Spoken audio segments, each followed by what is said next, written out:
Good evening and welcome back to Sports Talk ATL. I am Chase Earl, joined by Alex. Or Georgia Bulldogs legend linebacker Rennie Curran is going to join us later in the show to break down Ole Miss and Georgia. Fantastic time for him to join us. These are two of the best defenses in the country, so really excited for that. But we're going to start off with the Falcons, who travel to New Orleans to take on the Saints. And Alex, if there was ever the definition of a trap game in the dictionary, it would have this right there: fired head coach, team that's limping in, but it's still a rivalry game.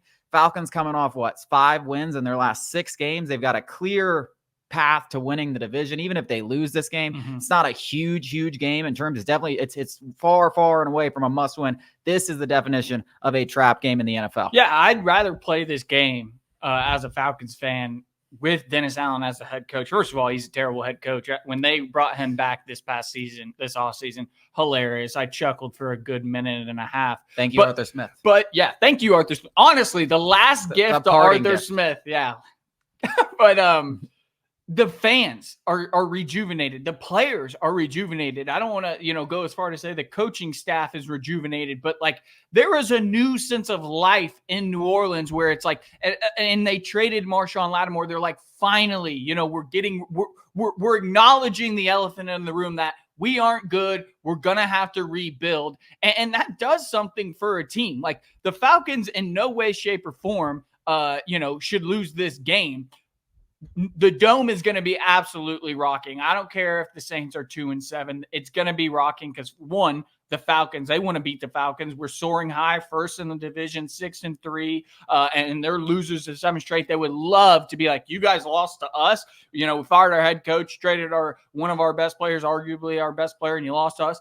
The fans are going to be rocking even more so now that Dennis Allen is gone. They wanted him out more than anybody. And the players, it was one of those rare instances, coaches lose the locker rooms all the time, but it felt like there was real disdain in that locker room for that head coach. And it does tie back to that Arthur Smith, Dennis Allen, last week, or the season finale last year where the Saints ran up the score. Dennis Allen apologizes. The Saints players felt disrespected, slighted. I don't know. They wanted their coach to have it back. I think Dennis Allen did the right thing, but it doesn't matter.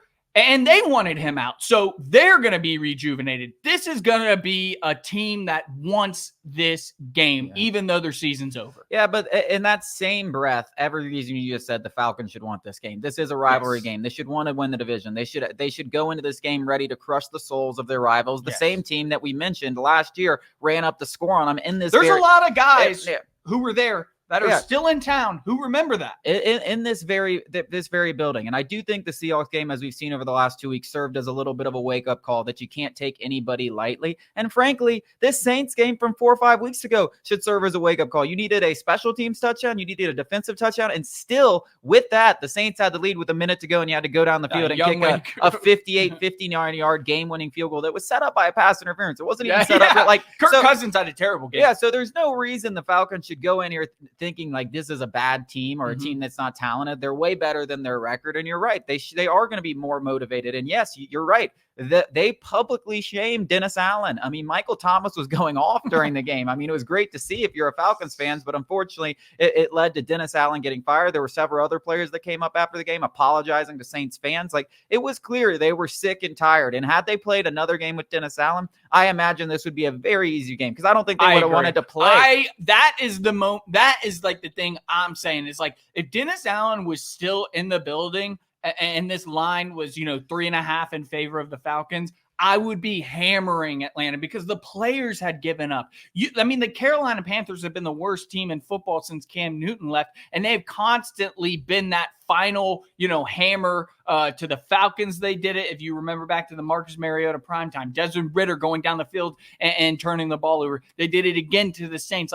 That is the lowest of the low that you can get when the Panthers finally beat you. Yeah, the Panthers are the final boss of your coach. You can't beat them, you're fired. That is what ends up happening. It happened to Arthur Smith. I know it wasn't the very next week because there were still a few games. That led to it. But that is what absolutely led to him being fired. The Saints were just the icing on the cake. Yeah. But there's absolutely no reason the Falcons should be looking past this game, and hopefully they take care of business on Sunday. Rennie Curran coming up after the break. Stay tuned, Georgia Bulldogs fans.